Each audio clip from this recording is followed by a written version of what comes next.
Hello and welcome back to Frogboy X1 Gaming. I'm Andrew, and today I just want to talk about some interesting stuff. Now, yesterday I made a video, stating that I want nothing more to do with the console wars, and that's true. Like I really don't. I don't care about that nonsense. I'm playing my PlayStation 5 more. I'm playing my Xbox. I'm playing my PC, man, and I'm really just enjoying myself. I'm literally having the best time of my life right now. I bought this Fanatec wheel. I've been dialing it in, getting it freaking set up. I'm telling you, man, like Gran Turismo 7 is simply incredible. Like it is so hard to find. It's so hard these days to find a game or something that truly immerses you to the point where you just want to keep playing it. And like I said before, man, Gran Turismo 7 and PSVR 2, it really does have me like excited like I was back in like the PS3 generation, Xbox 360 generation.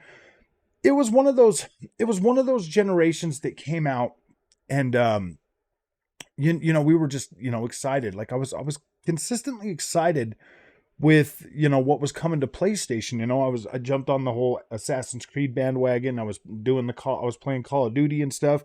I was getting to a point where like I was starting to get excited. But then something happened, along the PlayStation 4 generation, Xbox One generation, and it carried right on over into PS5 and Xbox Series X and S. And it's like the games that have been coming out have just kind of grown like, I don't want to say stagnant.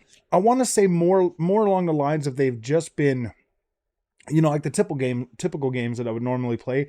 It's just been like, it just hasn't felt fresh. It just hasn't really felt super new or anything.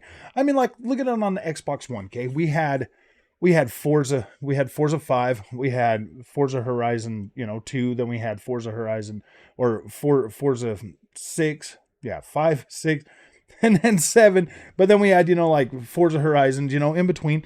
And I'm not saying that they've grown stagnant. Like, I love these games, I love playing these, but you could just tell that they were literally iterations of basically the same experience. And Gran Turismo's no different. It's been, pretty much stagnant up till, GT Sport, and then GT Sport kind of split the fan base. Some people were like, no, we got to have our freaking Gran Turismo. And the other ones were like, oh man, this is pretty cool. I actually happened to be one of the guys that were like, wow, this is pretty cool.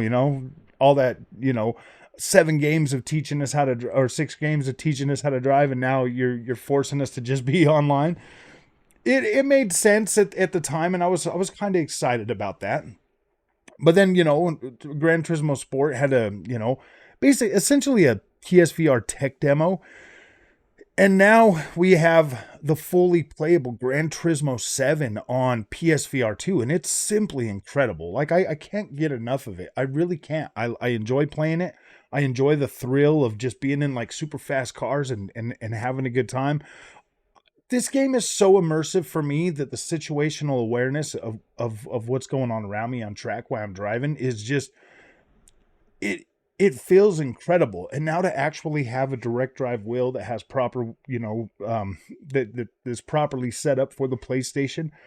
I never thought, seriously, after I bought that T150 and I played Gran Turismo Sport on it, the only racing game that I would have wanted to play on PlayStation was GT7, and I was like, man, I'll just play it with a controller, because it was just, I bought it when it came out, I played through it, I had a good time, and I was just like, all right, cool, I'm on to my other racing sims, like Forza and all this other stuff, Assetto Corsa Competizione. I really can't believe that GT Sport or GT7 is now back in my, like, I go to work and I'm thinking about like, oh my gosh, I want to go home and play GT7. And it's that good for me. And you should be happy. Instead of being, angry at the world about, console this and console that. You should be happy for me that I'm actually having a good time and I'm truly invested and I'm getting that use out of my money, because come on guys, since I started this channel, you know how much money I've spent. Like, you guys know, and I've spent a lot of money, and there's a lot of games that I played for a couple hours, and this is the first experience on the PlayStation that I don't feel like it's a complete waste of money. I'm well, not wasting money, but like God of War Ragnarok, I had super high expectations for it, and it just didn't hit the spot, man. And then Horizon Forbidden West, I was super anticipating that game, and it just kind of was like, meh. Like it was good, but it didn't really like blow me away or anything. I mean, the graphics were great, whatever, and it looks incredible now after all the patches and being fixed. But I mean, I feel like the last great banger on PS4 was probably Ghost of Tsushima. That game's incredible. That game is incredible. I love playing it. If it comes to PC, I will buy it day one and I will play through that one again. I loved Ghost of Tsushima. That game was awesome. Spider-Man. Well, and Spider-Man and Ghost of Tsushima are probably those last two like hurrah bangers, with Death Stranding. Death Stranding, Spider-Man, and then well, actually, I think Spider-Man came out first, then it was Death Stranding. But those three games at the last of the generation were pretty cool. I liked Last of Us 2, don't get me wrong, but you know, on the Xbox side, we had like Gears 5. We had Sea of Thieves, both incredible games. Sea of Thieves just had its 5-year anniversary. What a great game. If you play that with friends, you are probably going to have so much fun. But if you get in there and just play it alone, probably not the experience that you'd be looking for. Hopefully you would try that with some friends, but it is pretty solid. It's on Game Pass. So is what I'm saying, guys, is like right now, dude, I'm having a ton of fun with the PlayStation platform. I love my DualSense Edge. I really do. I like the DualSense Edge. And when you hold this and the Elite Series 2 in your hands, you can just tell already that the PlayStation controller just feels a little bit better thought out in terms of like longevity. Like you can just tell, like the buttons feel better, the triggers, the bumpers, all of that stuff just feels a little bit more premium and durable with the Elite Series controllers. And if the PlayStation controller does the same thing after, but I've bought two, three, four. I've bought four of these Elite controllers now. I've bought four of them, and two of them have failed on me. Completely failed on me. One with the stick drift, sent it out, got a new one back, and then that one failed again, the bumper button. So I've already had two failures with those controllers at $180 a pop. So I'm just kind of feeling like and like my current recent one, man, like this one here is still feeling pretty good. This one here is I've had this channel for 2 years. I got it just before starting this channel. So a little over 2 years, old for this controller. So that is good. But then again, for the last year and a half, I have since I started this channel. Well, since I got the Xbox Series S, I have literally been using the base controller. I've basically put all that mileage on this one right here. So I haven't really used this Elite 2 controller, and that's why. That's why I haven't been using it, because I don't want it to fall apart. But since I've gotten this DualSense Edge, I've been using both of those more. And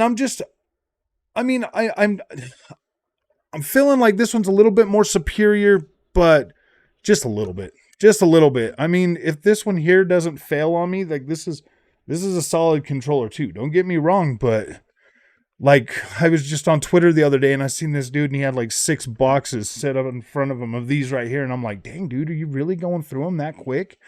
And that really sucks, man, because there are some quality assurance issues with that Elite Series 2. Like, don't get me wrong. I went through like 2 of them. I sent it out, got it back, played with that one. I was playing with the other one that I had bought while I was waiting for that one to come back, because it was during the controller shortage. You couldn't find a controller anywhere, but I happened to find another one, so I ordered another one. So I had that one that I was playing with. This here is the new one they sent me back from the first one that I just haven't really used, And then the one that I was using, that bumper button went out on me. And it was like, I was like, are you serious, man? Are you serious? Right after, like the warranty and stuff. And so, yeah, it's kind of giving me pause for using that. And so that's the way it's going to be with this, but I can't go back to a regular DualSense. Like I can't. This one here is so much better. It's not even funny. I downloaded another game that I had played prior to this coming out, and it was just I couldn't do it. But I'm telling you right now, man, this DualSense Edge has got me playing those games a lot more and actually being like pretty good at it. If you can notice, I have taken off the regular joysticks that come on it, and I've got the dome on it, like the PlayStation 3 controller, because that was my best. That was my favorite one. The dome controllers are so much better for me. You can roll them a lot easier. Oh, I was playing MotoGP with it, and it's a lot easier to control with these dome controllers. So it is cool, man. Don't get me wrong, man. I still love my Xbox controller. I still love it. I love the fact that you can put more tension on the joysticks, that you can essentially that you got four of the back paddles where you only got two on here. There are some pros and cons for both of them, but I do kind of feel like this PlayStation controller just has a little bit more premium of a build.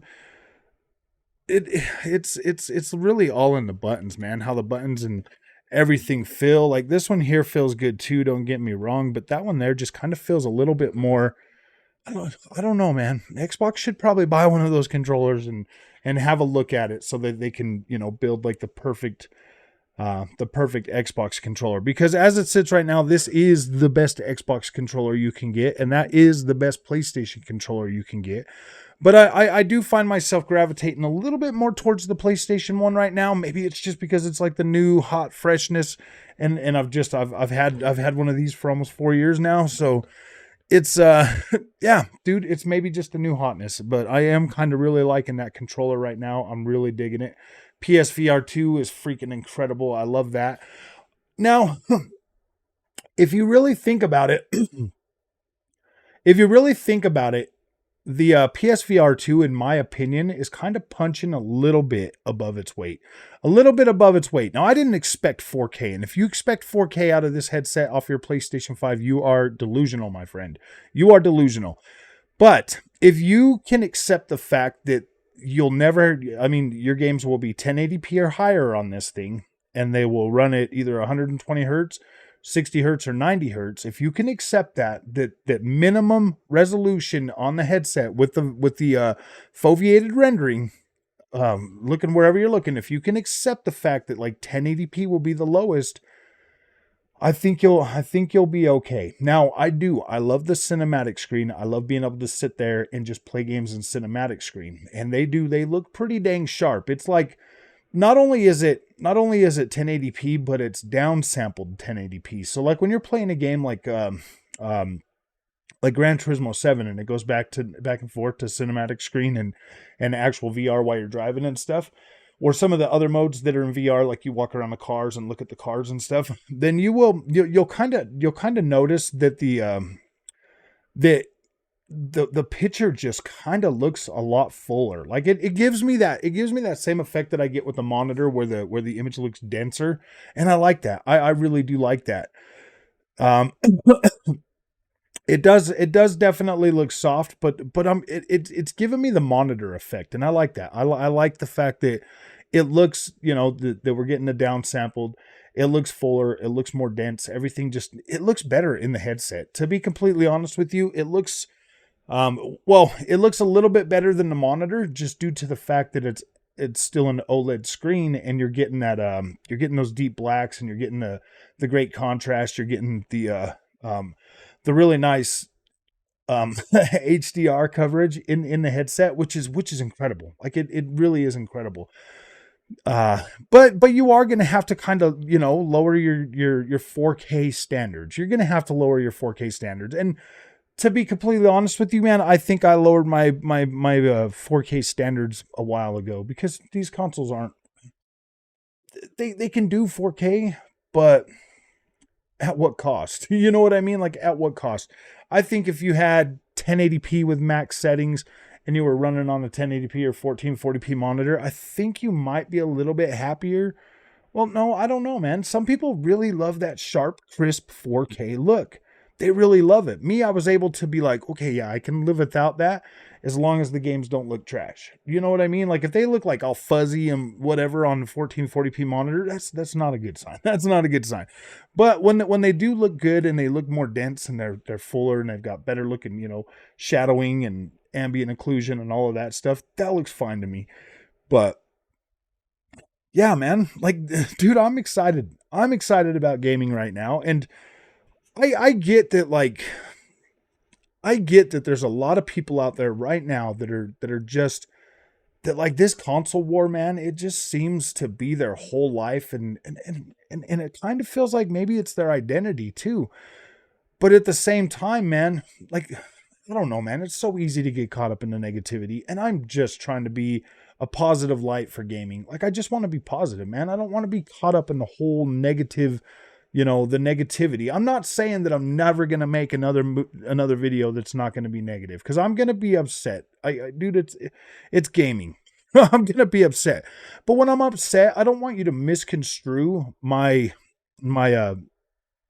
my being upset as console war fodder. Like, that's not what I want. That's not what I intended in the first place when I started this channel. But it was, man, it was so easy to just kind of let my guard down and get to know people and have some fun, and make some ignorant little clickbait titles about PlayStation or Xbox or something like that. And man, that's just not me. That's just not my identity, man. I play on everything, and I pretty much love these things identically. For the most part. Like, there's no way I would live without my PlayStation 5 to be able to play my exclusives. Like, I love playing those games, and I keep buying them. There's no way that I could live without my Xbox now, due to the fact that, like, I love the games that Xbox is bringing out. Are they, I mean, and they're different. They're different. That's what separates. That's what makes them a must-have. Is they're not the exact same thing that I'm getting on PlayStation. They're different. Over on PlayStation, uh, Horizon Forbidden West. On Xbox, I'm getting Sea of Thieves. On PlayStation, I'm getting God of War. On Xbox, I'm getting freaking Grounded. There's just always something on Xbox that maybe might just be a little bit out there that you're like, oh boy, I don't know about that, dude. It's not the normal thing I would play. It's not the normal thing I would play. But you don't have to take a risk because you can get it on Game Pass for free. You don't have to worry about spending $70 on a game that you might not be into, but you're kind of curious about. So you can drop in there and play it. And that's the thing. That's what I love about what Xbox is doing. And you shouldn't be negative about that. You shouldn't. You shouldn't be negative about Game Pass. You should be like, you should support that. And Sony should do what they can to bring a competing service to PlayStation. Even if it's not like their God of War or anything else, they should still invest in certain titles to bring day and date to their platform. They should. Everybody should do this. It's a perk. It's a bonus. It should be something that like, Xbox's identity is now Game Pass. So that's what they're doing. They're building their Game Pass. And PlayStation, on the other hand, they still have this. They want to be the leading premium experience for video games, but there's no reason on earth why they cannot invest in smaller titles. Like, bring back SOCOM, bring back freaking Killzone, bring back some of these games, bring back. I mean, I wish they wouldn't have got rid of Evolution Studios. That's incredibly insane to me. But why not keep those developers? Why not have them build you stuff for your service? And it doesn't have to be like the super high budget stuff. No, man, you bring out something like, like, why couldn't Evolution Studios be putting their games onto PlayStation Plus now? You know what I mean? They don't have to be their high end AAA bangers. They just have to be something that they can put on that service that will bring people in, like Destruction All Stars and some of those other games. Those are freaking awesome. They need that kind of stuff to compete with Game Pass. And if PlayStation was smart enough, they would start building those. And then, like they did with Horizon Zero or Forbidden West, drop it on the service a year later, 6 months later. And that's fine. That is more than enough value for you to continuously keep buying PlayStation Plus Premium. It's there. Like Microsoft has already done the legwork for Xbox. And the whole nonsense that we keep hearing about Game Pass bringing down the quality of games, no, man. Atomic Heart is a freaking pretty awesome game. I'm so glad I didn't have to buy that game, but I'm glad I got to play that game. Wolong File and Dynasty, that would have been a game that I would have bought and it would have just sat there in my backlog because hard. So I'm glad that I got to play that on Game Pass. Like I'm grateful. And now later down the road, when I'm actually ready to jump in there and play that, I can do that. You know, I can get the time and I can focus on playing that. But right now I just got too much going on to try to focus on a game like Wolong Phylon Dynasty, especially with PSVR 2 and Gran Turismo 7. So there's kind of a little bit of general, like how I'm thinking and how I'm feeling about things. Like there's no reason for me to involve myself in a console war. There's no reason for me to be involved in that, or to